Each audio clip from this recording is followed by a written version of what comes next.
Alright, welcome to part 2 of reading the heroes. Sorry I got cut off right in the middle of that last video, but it's a 15-minute cap. So basically what this is saying is we're going to read the data from the scanner. While there's a next line, scan it. And I think what we should actually do here, before we try to do the split or anything, is just print it to screen. Make sure we're reading the file, okay? So I'm going to do scan.next line and just print it straight to the screen. So while the scanner has a thing, has a piece of data in there, print it out. And I'm going to see if I can run this. And I'm going to I'm going to comment this out because I don't want to run that. Just run one array list here and see if I can get this to print out. Okay, and you can see it's actually got all the stuff from that text file. And kind of the cool part is, I'm going to run it one more time. That's what's in there now. But if I go into that text file, so again, here I am in the workspace, chapter 11 programs. Just go into here and change it. If I change Wonder Woman now to have like 5,000 kills instead of 500, she's catching up to Hulk here. And if I save it and then I rerun my program is reading from that file. So now Wonder Woman has 5,000 kills instead of 500.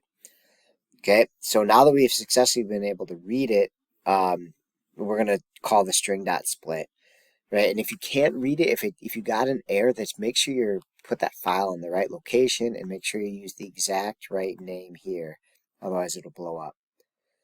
Okay, anyways, now we're going to call that split on this. So I'm going to see if I can actually just print this out. Can I call split based on a space?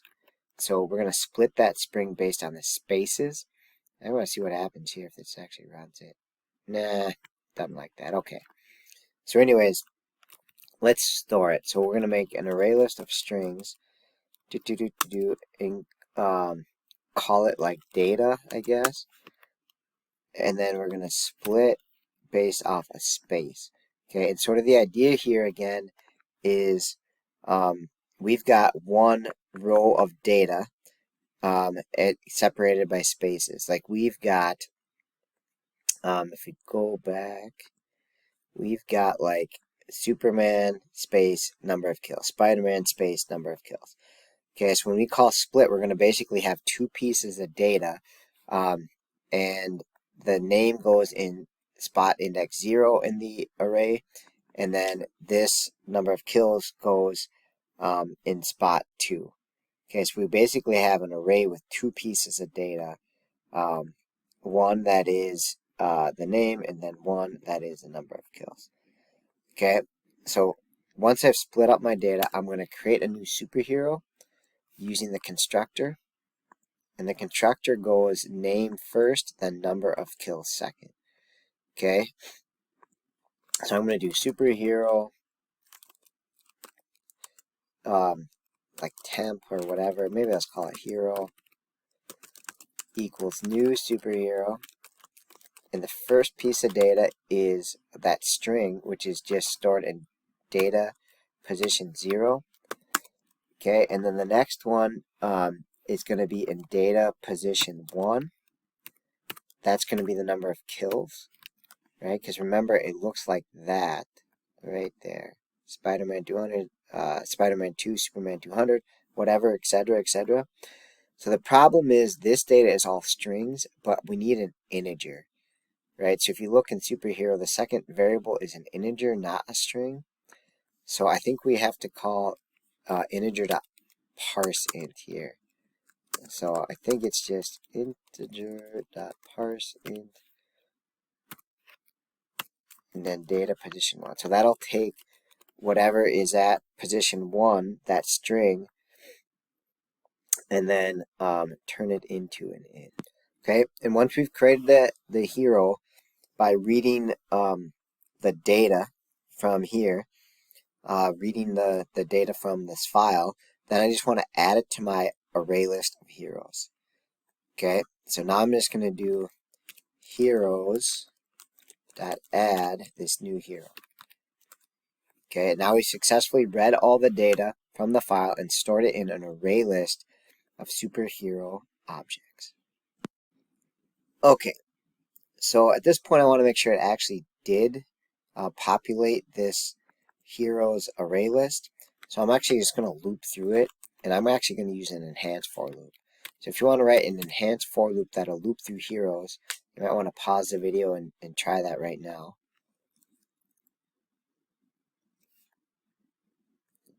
Alright, so heroes has superhero objects in it. So to do the enhanced for loop, I'm going to do superhero hero from heroes.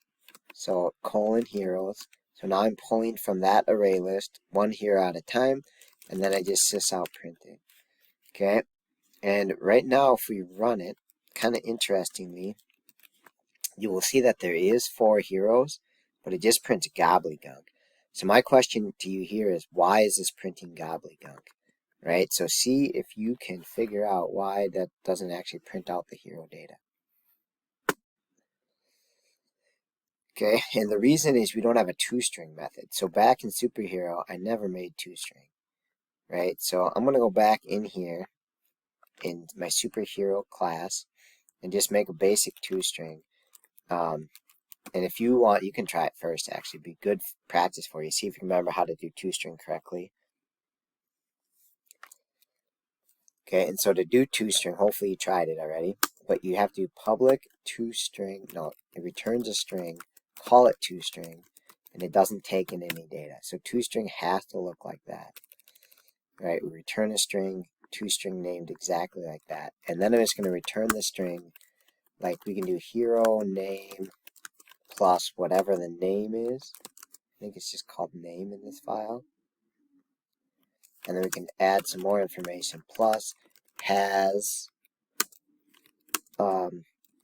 num kills plus number of kills.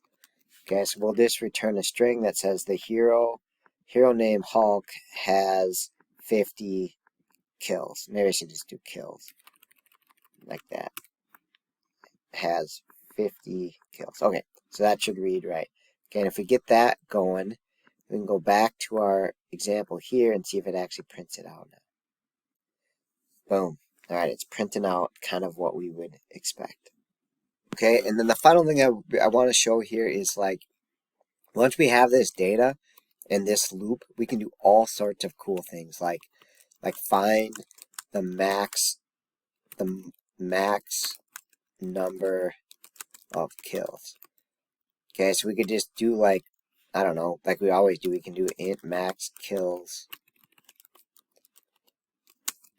equals heroes dot get the 0 spot dot,